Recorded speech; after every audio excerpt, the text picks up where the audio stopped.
Olá, queridos alunos e alunas da Educafro. Estamos aqui para a nossa próxima aula, nossa quarta aula, né?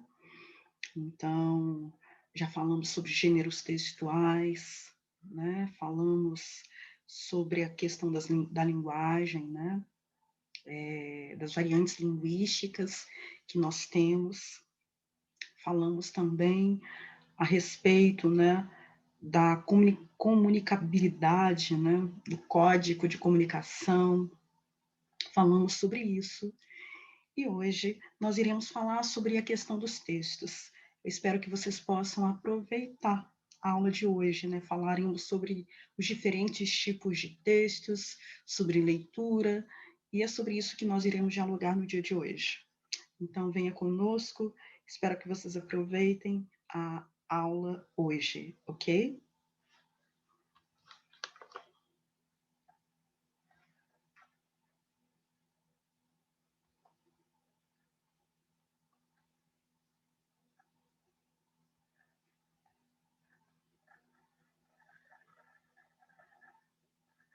Então, gente, eu vou colocar aqui no modo de apresentação para que vocês possam ver, né? Então, o nosso título, né, da nossa aula hoje é Tipos de Textos, Leitura e Análise. Então, o meu desejo é que você saia dessa aula hoje e você possa refletir sobre tipologia textual e possa ter a oportunidade, né, de ter suporte e de ter orientação para a sua leitura, para interpretar um texto e para analisá-lo. Então, esse é meu desejo para vocês com essa aula de hoje, ok? Concepções de leitura e de texto e sentido. O que seria isso, né, gente? A interação do autor, texto e leitor. A leitura é a informação verbal, escrita, enquanto implica a participação cooperativa do leitor na interpretação e na reconstrução do sentido e das intenções pretendidas pelo autor. O que significa isso, gente? O texto, é preciso que haja interação, né, do leitor com o autor do texto, com o próprio texto. É preciso haver essa conexão, essa comunicabilidade aí entre essas pessoas, né, tanto o leitor, quanto aquele que escreve, quanto o próprio texto. O texto vai deixando pistas. Se a gente pensar o seguinte, vamos pensar no livro Memórias Póstumas de Brás Cubas, estou aqui pensando no Machado de Assis, estou pensando também em Dom Casmurro, né? Dom Casmurro, né, pensando nessa questão da interação do autor, texto, leitor, há algo célebre, né, em Dom Casmurro, que as pessoas questionam sobre Capitu ter ou não traído Bentinho. Mas a questão minha aqui não é essa.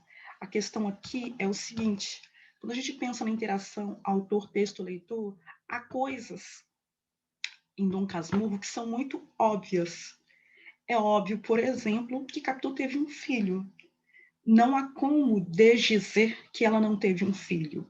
Então, essa leitura, ela não pode ser equivocada, ela não pode ser traída, né? Há coisas que são evidentes em uma leitura, por mais que você deseje e queira, não há como desvirtuar aquilo que o texto está pretendendo. Então, você precisa ter essa conexão com o objeto da sua leitura. O leitor, como um dos sujeitos da interação, atua participativamente buscando recuperar, interpretar, compreender o conteúdo e as intenções pretendidos pelo autor.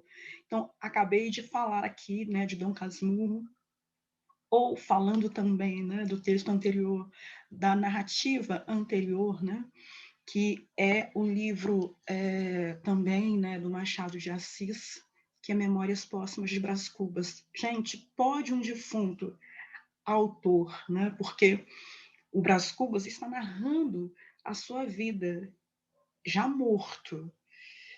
A gente precisa entrar nesses labirintos aí dessa história.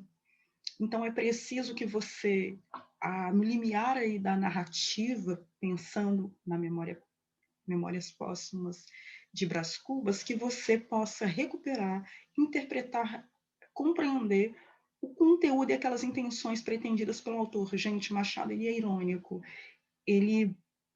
Os textos narrativos do Machado de Assis são profundamente irônicos. Profundamente, ele critica a sociedade da época, ele critica os costumes, ele critica, na verdade, aqueles, né, que se julgam melhores, né, arrogantemente melhores do que os outros, e faz críticas, né, críticas políticas, críticas humanísticas, e ele faz crítica a todo momento, e ele está fazendo crítica, né? Ele coloca um homem que foi arrogante no decorrer da sua vida, ele foi mal, gente. Brás Cubas não é um homem bonzinho. E é por meio dessa voz que ele vai contar das artimanhas desse homem em vida. Ele mesmo vai contar as vilanias dele, ele mesmo vai contar que ele foi mau caráter, ele mesmo vai contar que ele merece realmente estar morto, ele mesmo vai contar, né, como, por exemplo, quando ele usou o Prudêncio, que o escravo dele, como um cavalo, né, ele mesmo vai contar isso, tem uma cena célebre no livro Memórias Póstumas de Brás Cubas, que ele vê o Prudêncio batendo no escravo, porque Prudêncio ganha liberdade enquanto escravo, um indivíduo escravizado, e aí, posteriormente, Prudêncio,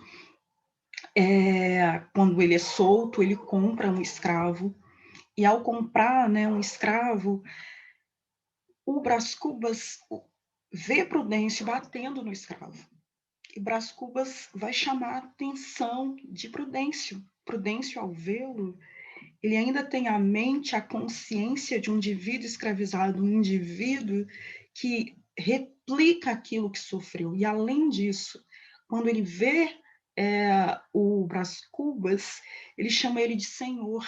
Quer dizer que Prudência ainda não se sente livre. Olha, a crítica não é somente à sociedade, uma crítica relacionada à escravidão, uma crítica relacionada ao aprisionamento que Prudêncio vivia e que também, de certa maneira, Brás Cubas, ele não estava sendo legal, porque ele que fez aquilo, né? Ele que foi uma má pessoa com Prudêncio, né? Se a gente pensar no arquétipo aí, né?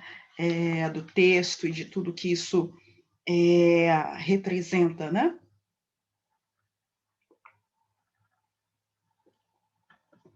Então, gente, tomando água, o que faz bem, né? Todo texto tem um eixo que lhe dá sustentação. Identifique o tema ou a ideia central do texto, sua finalidade, sua orientação ideológica. Aspectos ideológicos estão embutidos no texto. Gente, Bakhtin, né, eu falei anteriormente com vocês, não há nenhum texto que seja neutro. Então, todo texto, ele traz ali vozes, né, que ressoam por detrás desse texto. Se você conseguir identificar essas vozes, identificar essas orientações ideológicas, a sua leitura ela vai ficar muito mais aguçada, sua leitura vai ficar muito mais vibrante se você tiver essas percepções, ok? O sentido de um texto não está apenas no texto, não está apenas no leitor, está no texto e no leitor, pois está em todo o material linguístico que o constitui, e em todo o conhecimento anterior que o leitor já tem do objeto de que trata o texto. Então, o texto, quando eu citei, né, o Machado de Assis, nesses dois livros específicos, tanto Memórias Póstumas de Brás Cubas quanto Dom Casmurro, a gente percebe que o texto está ali interagindo, mas ao mesmo tempo ele precisa do leitor. O Machado, o leitor do Machado de Assis, a todo tempo, né, o Machado chama o leitor dele a ser participante ativo do texto. Porque se você não for participante ativo dos textos de Machado, você não consegue compreender, ok? E assim é com outros textos também. Eu vou tentar ler rapidamente esse texto. Não sei se vocês conseguem lê-lo, mas eu vou ler um pouco e diz assim: o nome desse texto é Circuito Fechado, é um texto de 1978 e é um texto que diz assim: chinelo, vaso, descarga, pia, sabonete, água, escova, creme dental, água, espuma, creme de barbear, pincel, espuma, gilete, água, cortina, sabonete, água fria, água quente, toalha, creme para cabelo, pente, cueca, camisa, abotoadura, calça, meia, sapatos, gravata, paletó, carteira, níqueis, documentos, caneta, chaves, lenço, relógio, jornal, mesa, cadeiras, xícaras, pires, prato, bule, talheres, guardanapo, quadros, pasta, carro, mesa, poltrona, cadeira, papéis, telefone, agenda, copo com lápis, canetas, bloco de notas, espátulas, pastas, caixas de entrada, de saída, vaso com plantas, quadros, papéis, telefone. Estou lendo um fragmento desse texto. Depois, busquem esse texto chamado Circuito Fechado na internet para que vocês leiam, se vocês não conseguirem ler ele da forma como eu estou lendo aqui. Mas por que eu li esse trecho e por que eu escolhi esse texto para mostrar para vocês? É um texto construído apenas por substantivos. E o mais interessante desse texto, né, que além dele ser construído por substantivos, é um conto, tá? É importante dizer que quando você vê um texto, é preciso você identificar o gênero textual ao qual ele pertence. Lembra da nossa aula sobre gênero textual? Você viu um texto, procure saber, descobrir que texto, qual é o gênero textual a que pertence esse texto. Então, esse texto que nós acabamos de ler é um conto. E por que eu sei que ele é um conto? Conta a história de um homem que trabalha em casa, um homem sozinho.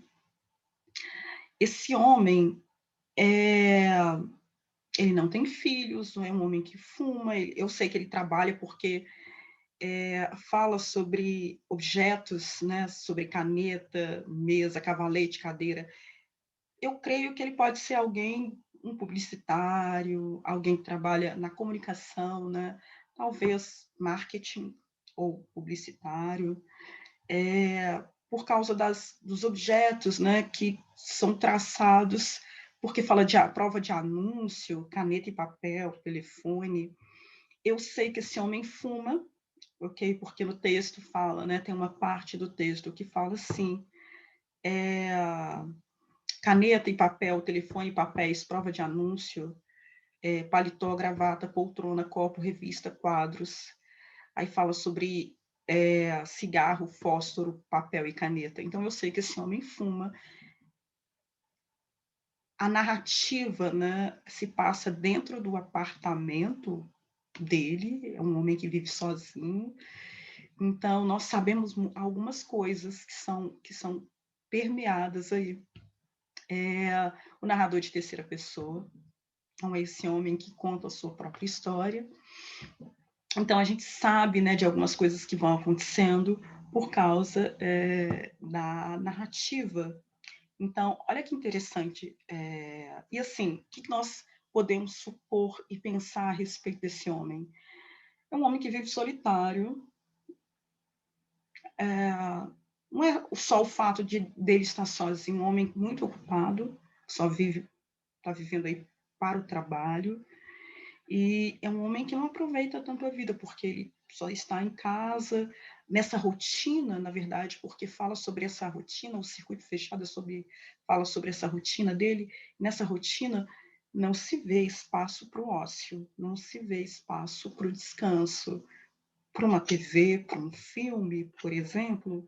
não se vê. Então, se vê esse homem trabalhando incessantemente, dormindo e não comendo tão bem, né? A gente consegue saber disso por causa das pistas que o texto vai nos dando. Então, o texto, o próprio texto, diante da nossa leitura, ele vai nos dando pistas a respeito de muitas coisas que, porventura, podemos delinear aí a respeito de um texto. E esse texto, gente, o que ele significa para vocês? Na verdade, eu vou trazer aqui alguns exemplos, né, de textos. Eu gostaria que vocês pudessem me falar ou pensar, né? Falem para si, anotem. O que vocês veem, né? É um símbolo aí do silêncio. Gente, lembrando que, lembra lá do gênero textual.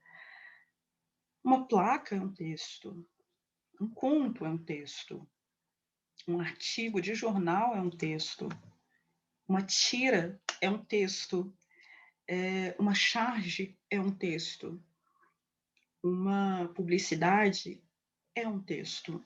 Então, nós temos diversos gêneros que se identificam como textos. Nós podemos perceber nessa placa, né, nos orientando aí, tem um posto de gasolina, um restaurante, uma oficina a 500 metros. Então, há um sentido, né? Pare. Né? Quando a gente lê isso,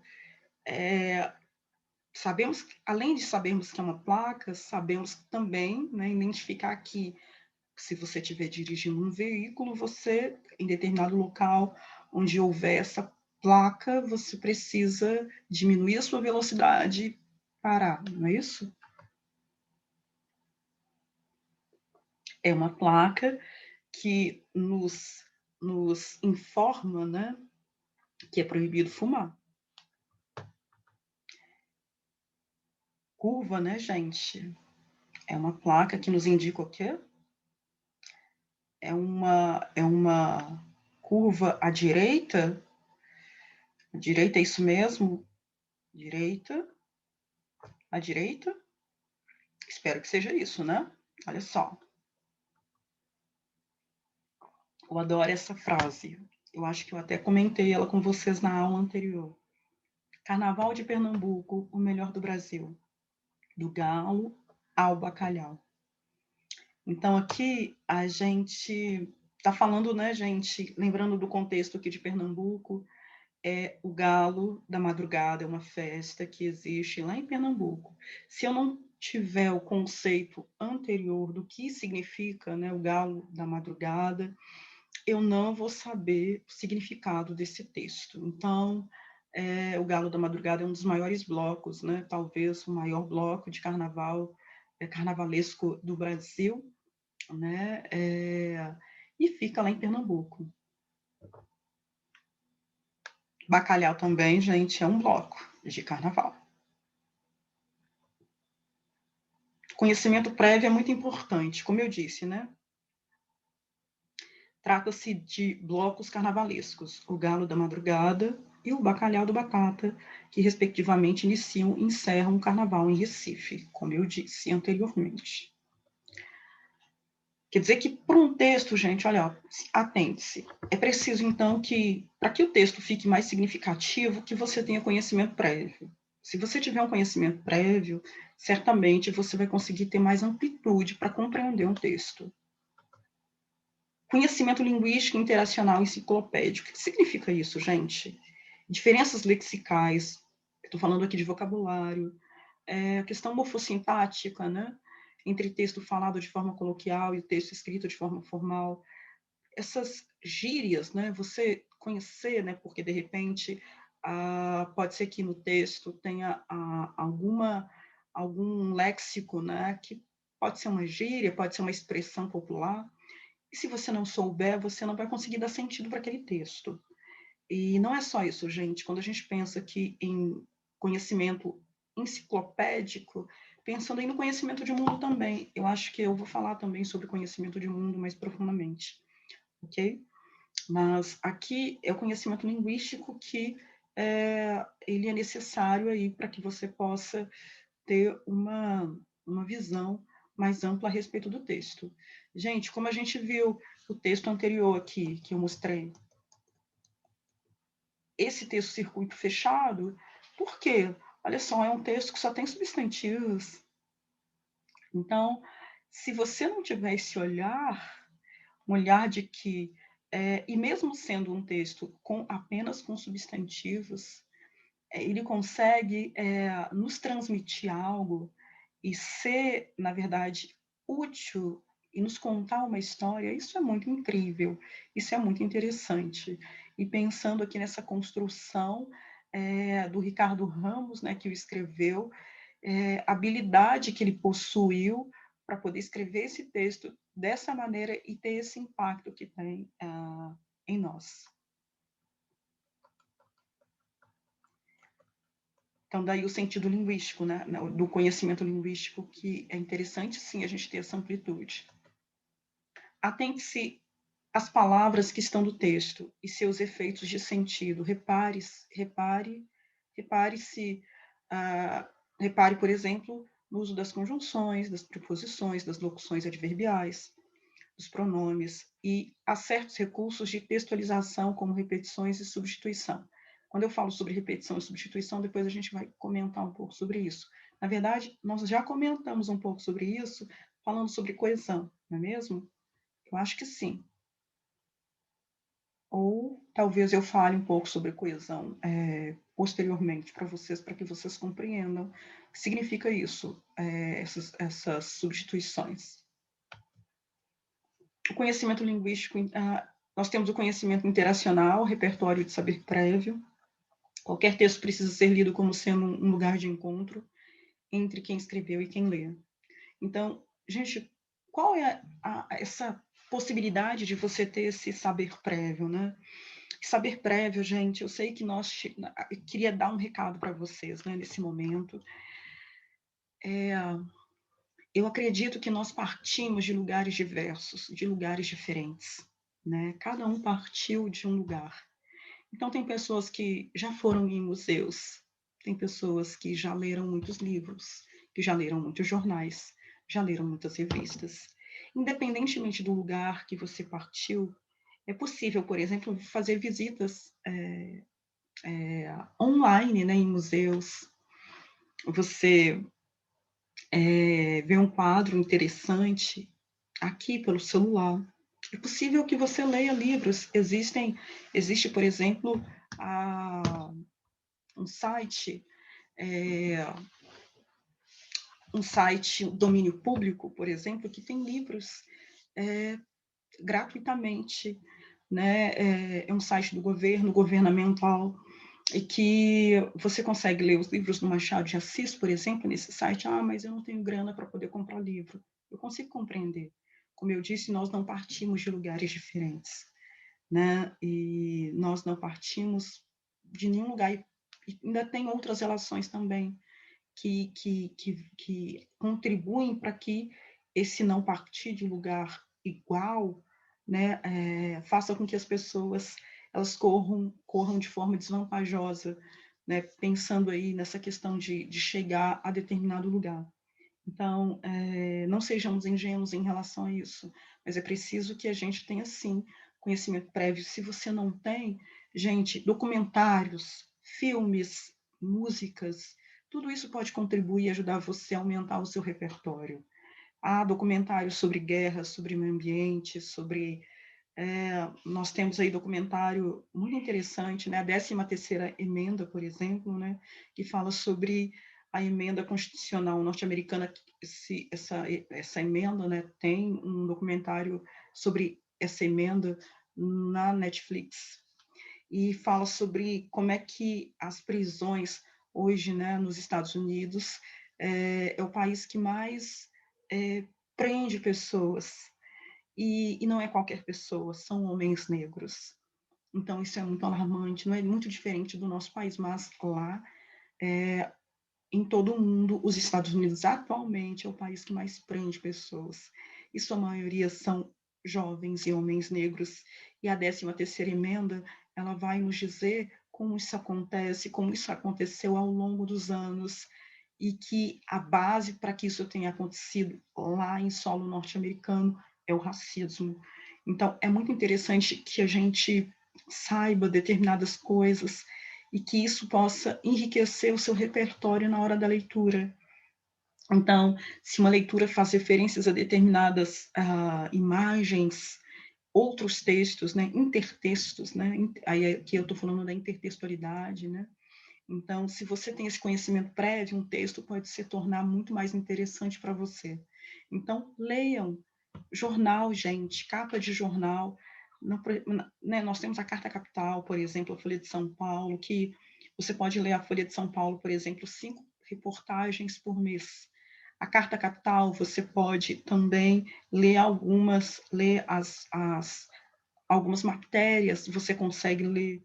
Então, há possibilidade de vocês se informarem, há possibilidade de vocês navegarem, utilizarem, né, o celular de uma maneira muito mais proveitosa. Para quê? Para que o seu repertório e saber prévio aumente. O conhecimento enciclopédico, gente, é exatamente isso que eu estou comentando com vocês, né? Esse conhecimento geral, essa possibilidade que você tem de conhecer sobre música, sobre cinema. Eu não estou falando que vocês precisam ser experts nisso. Estou dizendo que aproveitem esses momentos de filme para que vocês possam ver documentários, filmes históricos, filmes que possam agregar conhecimento enciclopédico de vocês. Quando eu falo sobre conhecimento enciclopédico, eu estou falando daquilo que vai agregar aí para o conhecimento de vocês e que vai ser um acesso para que nos momentos de leitura e nos momentos de escrita contribuam com vocês. Por exemplo, quando a gente pensa numa redação, nos argumentos, é por meio do conhecimento enciclopédico, né, desse conhecimento que vocês irão fazer seus argumentos. De repente é um livro que você leu, é uma música que você ouviu, digamos que há uma redação falando sobre violência contra a mulher, e de repente você, ou sei lá, vamos pensar que vamos escrever sobre ciúme, e aí você leu Dom Casmurro. Então, ao ler Dom Casmurro, você soube lá sobre Capitu, sobre o ciúme de Bentinho, e aí você pode fazer uma associação e usar como argumento que o ciúme é algo que destrói a vida das pessoas, é algo que destrói a confiança de um casal.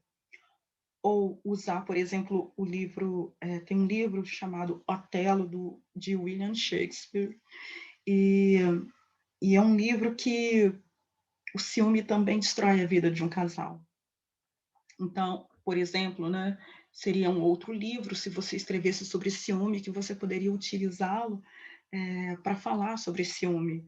Então, aproveitem as leituras, o conhecimento enciclopédico, o conhecimento de mundo, para ajudar vocês a ler e a escrever melhor, ok? Propriedades do texto.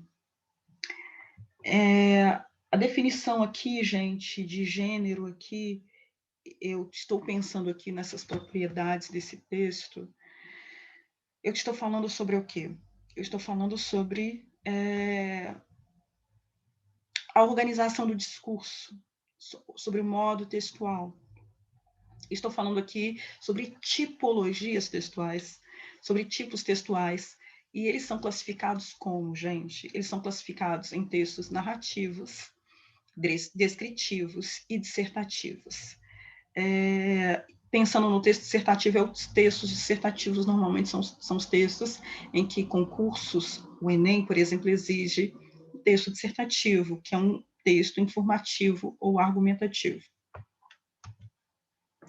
O texto, como se compõe um texto narrativo, gente? Eu acabei aqui de citar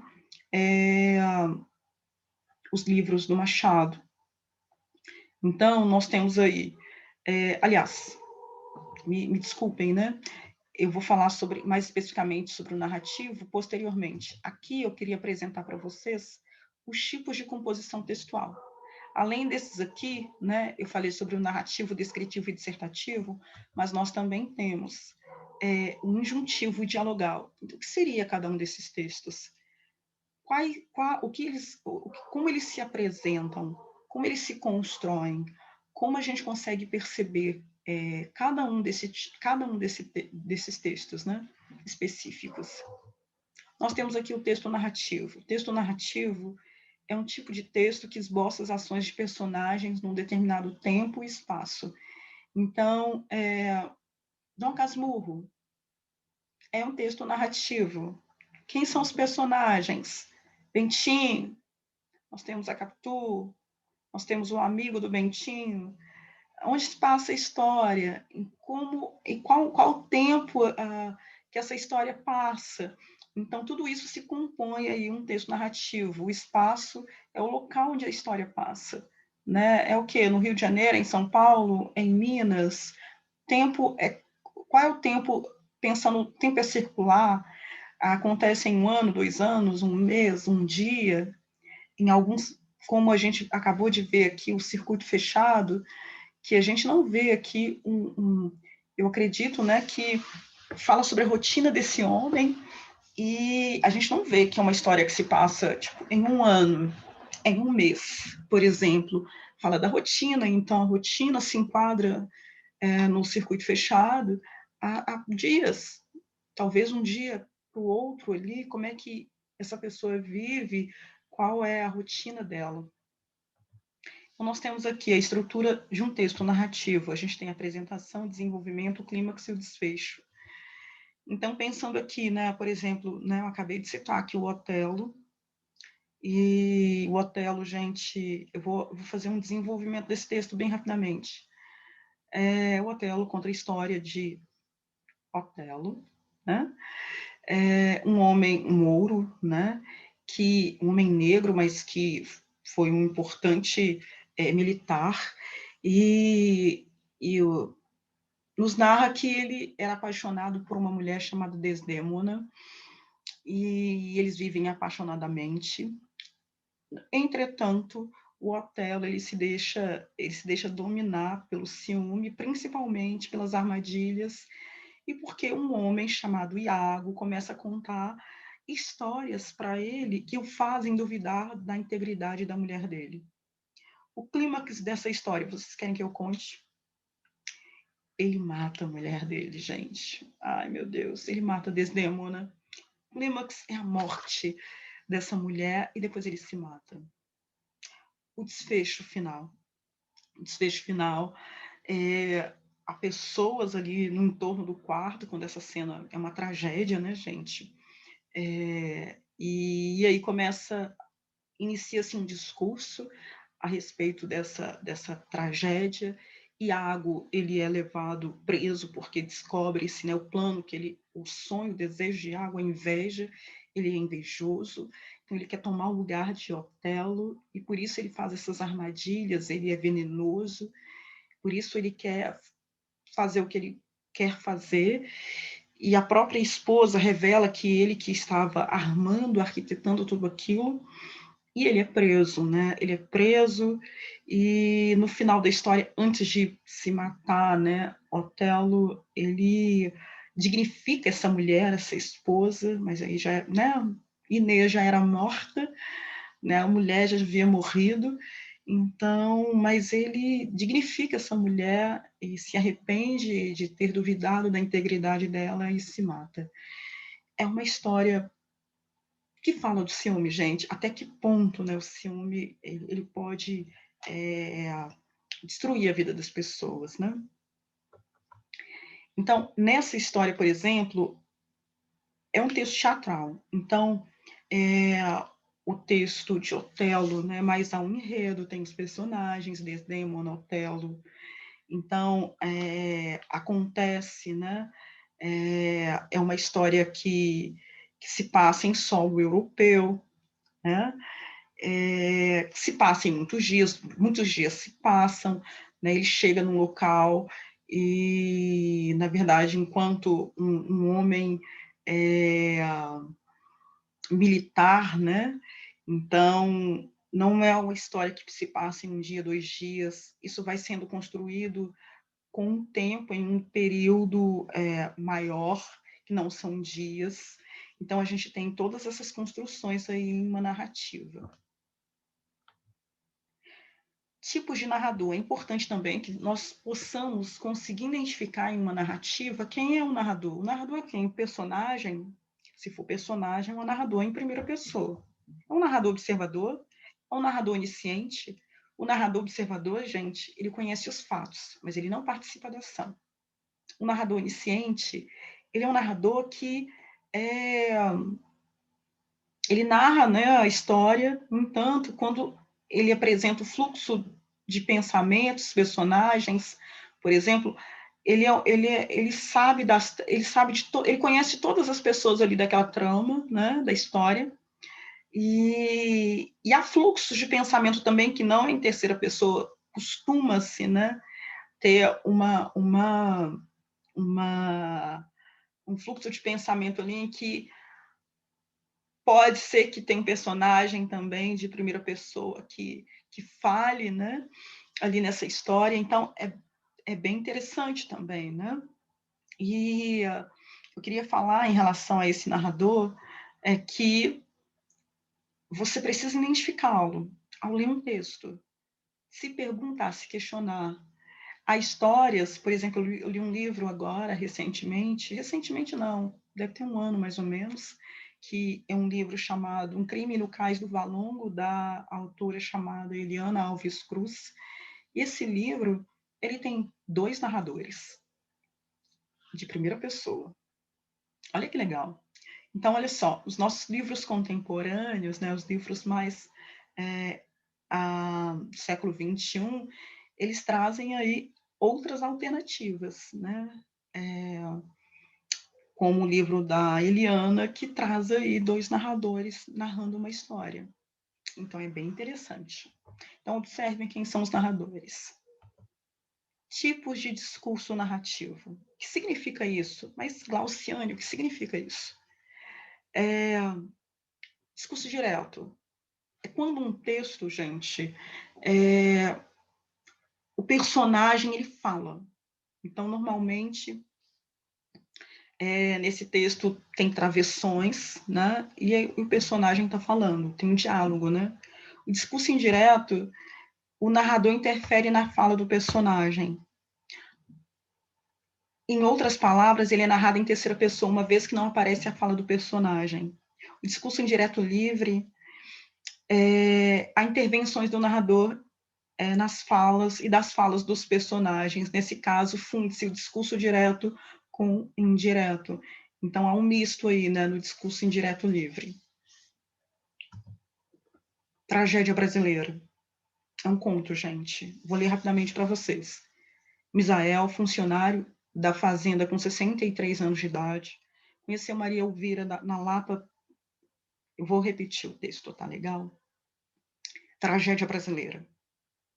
Misael, funcionário da fazenda com 63 anos de idade, conheceu Maria Elvira na Lapa prostituída, com sífilis, dermite nos dedos, uma aliança empenhada e os dentes em petição de miséria. Misael tirou Maria Elvira da vida, instalou no sobrado no Estácio, pagou o médico, dentista, manicura, dava tudo quanto ela queria. Quando Maria Elvira se apanhou de boca bonita, arranjou logo um namorado. Misael não queria escândalo. Podia dar uma surra, um tiro, uma facada. Não fez nada disso. Mudou de casa. Viveram 3 anos assim. Toda vez que Maria Elvira arranjava namorado, Misael mudava de casa. Os amantes moraram no Estácio Rocha, Catete, Rua General Pedro, Olaria Ramos, Bom Sucesso, Vila Isabel, Rua Marquês de Sapucaí, Niterói, Encantado, Rua Clap. Outra vez no Estácio. Todos os Santos, Catumbi, Lavradio, Boca de Mato, Inválidos. Por fim, na Rua da Constituição, onde Misael, privado de sentidos e inteligência, matou-a com 6 tiros, e a polícia foi encontrá-la caída em decúbito dorsal, de costa, vestida de organde azul. Manuel Bandeira. Gente, esse texto ele é doloroso, ele é violento, ele denuncia a violência, né, contra a mulher. E é um texto que, se a gente pensar aí nesse construto, né, desses elementos da narrativa, pensando também em toda a estrutura da narrativa, né, o clímax é quando Misael, mata a Maria Elvira, né? É o clímax. E se pensarmos no desfecho, é o momento que a polícia chega, né? Desenvolvimento é o desenrolar da história. E se a gente pensar aqui no narrador, o narrador desse texto é o quê? Primeira, segunda ou terceira pessoa? Como eu sei? As marcas verbais. Misael, funcionário da fazenda com 63 anos de idade, a marca verbal conheceu. Ele conheceu. Então, terceira pessoa, do singular. Nós temos outras marcas verbais também. Tirou. Instalou-a. Dava tudo quanto ela queria. Então, são marcas verbais. Apanhou. Temos marcas verbais que nos sinaliza, né, vai nos sinalizar que esse texto aí é de terceira pessoa, ok? Então, o que mais que a gente precisa saber? Os personagens aqui, Misael e Maria Elvira. E nós temos aqui, né, gente, é importante a gente delimitar, né? Eu estou falando aqui do narrador, ok? Então, já sabemos que o narrador é um narrador de terceira pessoa, que os personagens são Maria Elvira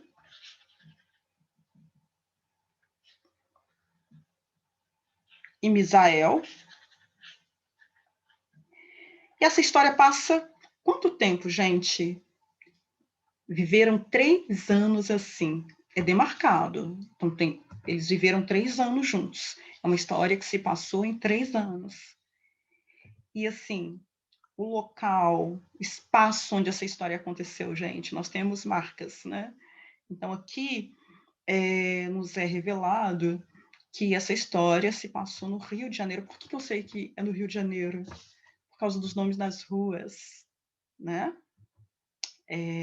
Catete, Estácio, Rocha, Rua General Pedro, Olaria, Bom Sucesso, Vila Isabel, Rua Marquês de Sapucaí, Niterói. Então, e não é somente isso, gente. Ao nome das ruas, Rua de Todos os Santos, Todos os Santos.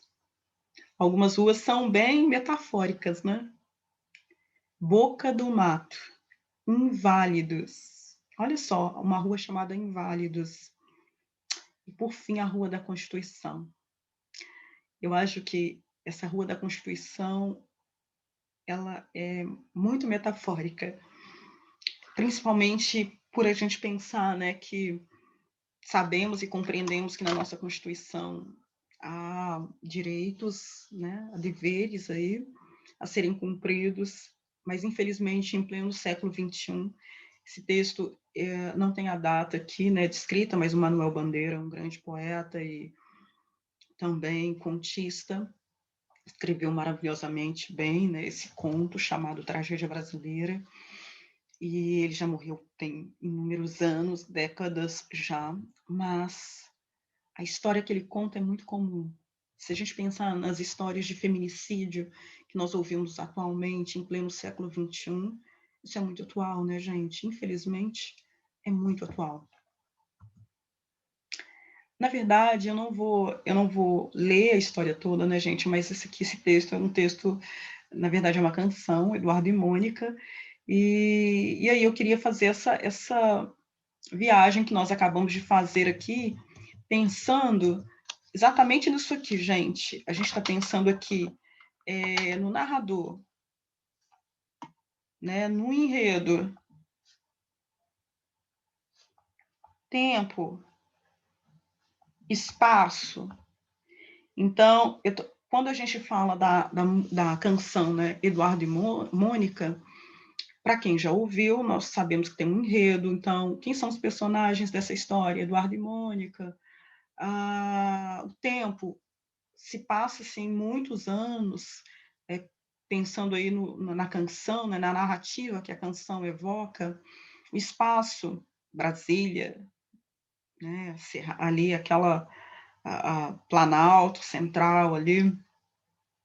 Então, nós temos algumas marcas, né? O enredo conta a história de uma moça, de uma mulher, na verdade, né? Que se apaixona por um rapaz mais novo, eles se casam, eles terão filhos, né? E ele começa a gostar de coisas que ela gosta, porque né, ela é estudada, né? Ela tá, enquanto ele está lá no fazendo pré-vestibular, ela já está na faculdade, ela está falando de coisas que ele não tem conhecimento, e ela vai ensinando para ele algumas coisas da vida, da vivência dela.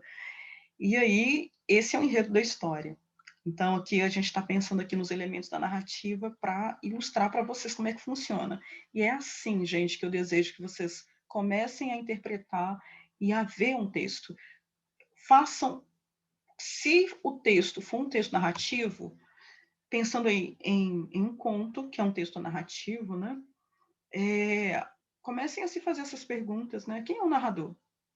E o enredo? Essa história fala de quê? Quem são os personagens? Qual espaço, qual lugar? Está acontecendo essa história onde? E o tempo? Ela se passa em um dia, 2 dias, 1 ano, 10 anos, décadas? Enfim, questionem-se, mas isso ajuda você a compreender melhor um texto narrativo. Isso vale para um conto, isso vale para um romance, ok?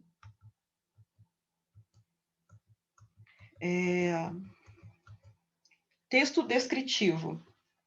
No texto descritivo, gente, ele apresenta uma sequência de características de um indivíduo, de um objeto, de um lugar. Textos descritivos geralmente são ricos em adjetivos ou expressões qualificativas e têm como objetivo a construção da imagem, pois o leitor é capaz de visualizar o que é descrito apenas com os dados apresentados no texto. Eu vou explicar para vocês o que é isso, né?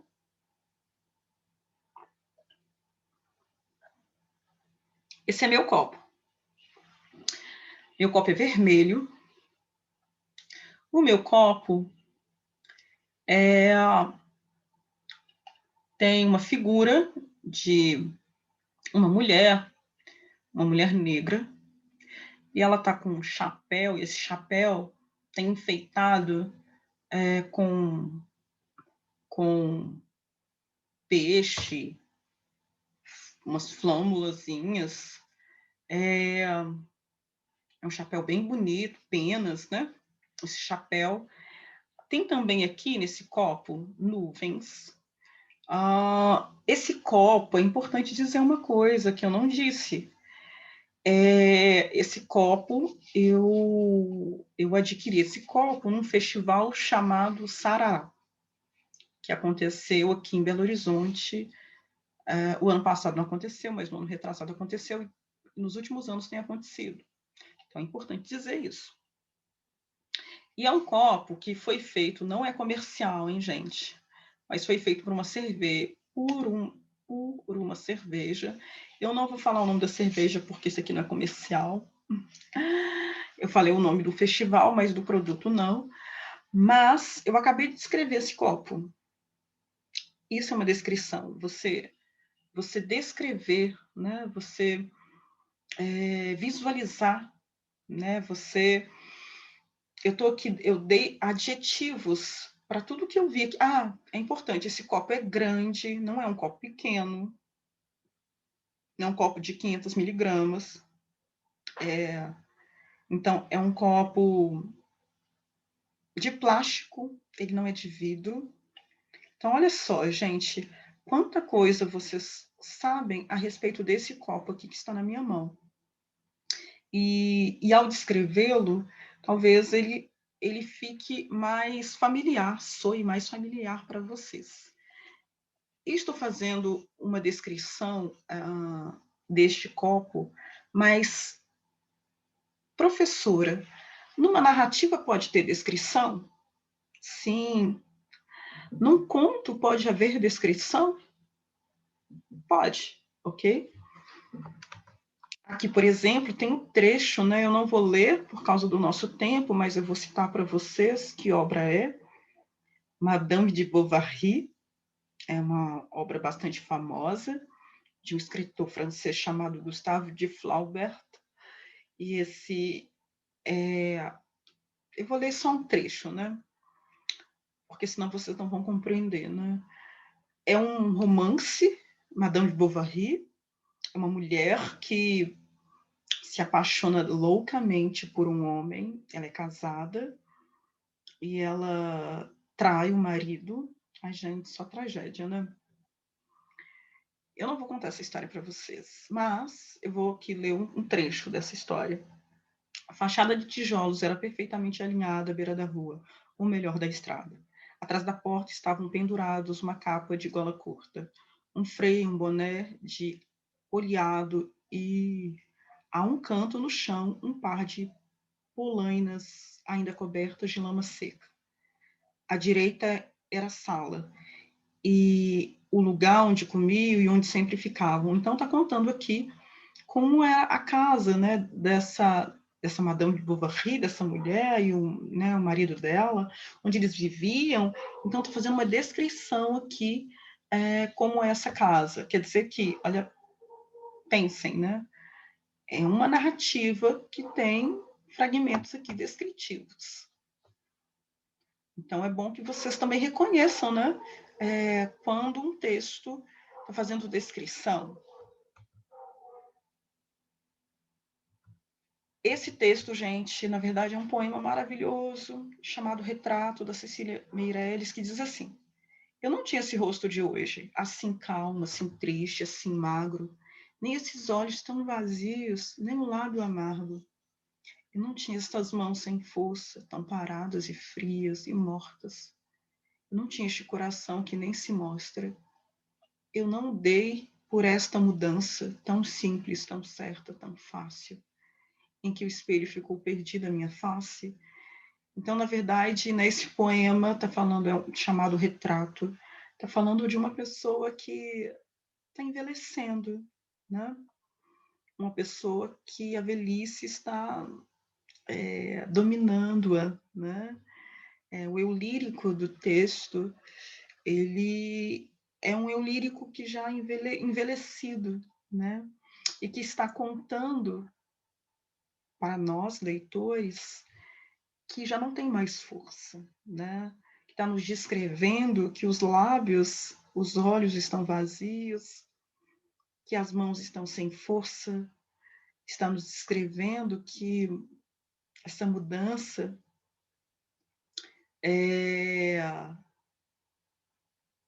ela ficou um pouco perdida, né? Ela está dizendo, né? O eu lírico diz: eu não dei por esta mudança tão simples, tão certa, tão fácil. A velhice vai chegar para todos nós, né, gente? Em que espelho ficou perdida a minha face? E aí há uma interrogação, um questionamento de que como isso, que a gente possa chegar à velhice, né, de forma saudável, de forma consciente e não perdida, né, e não desajeitada, mas que a gente possa aceitar, abraçá-la, né, com carinho, né? Texto injuntivo. Texto injuntivo, gente, é um texto que o autor tenta fazer com que o leitor tome atitudes a partir de uma sequência de comandos por meio de convencimento. Então, nós temos textos injuntivos, né? Receita de remédio, na bula de remédio. Tome, sei o quê, faça, né? Nós temos as receitas de comida, né? As receitas culinárias. É um texto injuntivo. Bata o ovo. Coloque farinha. Normalmente são no imperativo, né? Os verbos aí que são utilizados no imperativo. Então, nós temos aqui uma receita, né, de pizza e outras mais que os verbos estão no imperativo. O texto dialogal, gente. No texto dialogal, é possível observar que o texto é constituído por, no mínimo, 2 locutores, que estabelecem um intercâmbio verbal. Este tipo de texto é organizado de forma a reproduzir uma conversa da oralidade, pois conferem realismo ao diálogo realizados pelos personagens que participam do mesmo espaço e discutem sobre o mesmo tema. Este texto se difere da narração, pois o narrador quando aparece, tem apenas a função de apresentar o diálogo que ocorre na primeira pessoa do singular. Gente, é uma entrevista. O texto dialogal nada mais é do que uma entrevista. Um jornalista fazendo uma entrevista é um diálogo, né? Que está acontecendo e que nada mais é do que uma entrevista, ok? Uma entrevista de trabalho, pensa nessa postura, mas quando a gente pensa em texto, né? A gente pensa em um texto que é entrevista. As folhas amarelas da Veja, por exemplo, né? No início dela, da revista, sempre tem uma entrevista. É um texto dialogal. Então, aqui, gente, nós vamos parar por aqui, por hoje, tá legal? No texto dialogal. Vamos só voltar para que a gente possa pensar aqui, né? O que nós falamos hoje. Nós falamos hoje sobre os diferentes tipos de textos, né? Sobre a leitura e análise. Espero que vocês possam ter aproveitado. Espero que vocês sigam, né, aproveitando. Espero que vocês aproveitem, né, a aula de hoje. E principalmente, gente, eu acho que mais do que vocês aprenderem um texto, mais do que vocês aprenderem a ler um texto, eu acho que eu quero deixar para vocês isso que sempre há tempo para que vocês possam ter conhecimento prévio, há tempo para ler um livro, há tempo para ver um documentário, há tempo para ouvir uma música que vá dar arcabouços para vocês, né, tanto argumentarem ao escreverem um texto, quanto para lerem um texto que, de repente, vai ter algumas referências que vocês saberão identificar, porque vocês conhecem, porque vocês, se por um acaso, em um texto se referir a uma música, a um filme, a um quadro, vocês saberão o que é.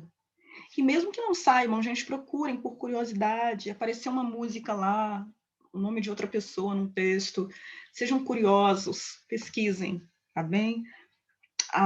Eu tenho certeza, né, que vocês podem e poderão ler não somente textos, né, mas ler essa vida, né, porque a leitura, o Freire, né, o nosso acadêmico, né, educador, ele fala que antes da gente ler textos, a gente precisa aprender a ler o mundo, que a leitura do mundo antecede a leitura de um texto.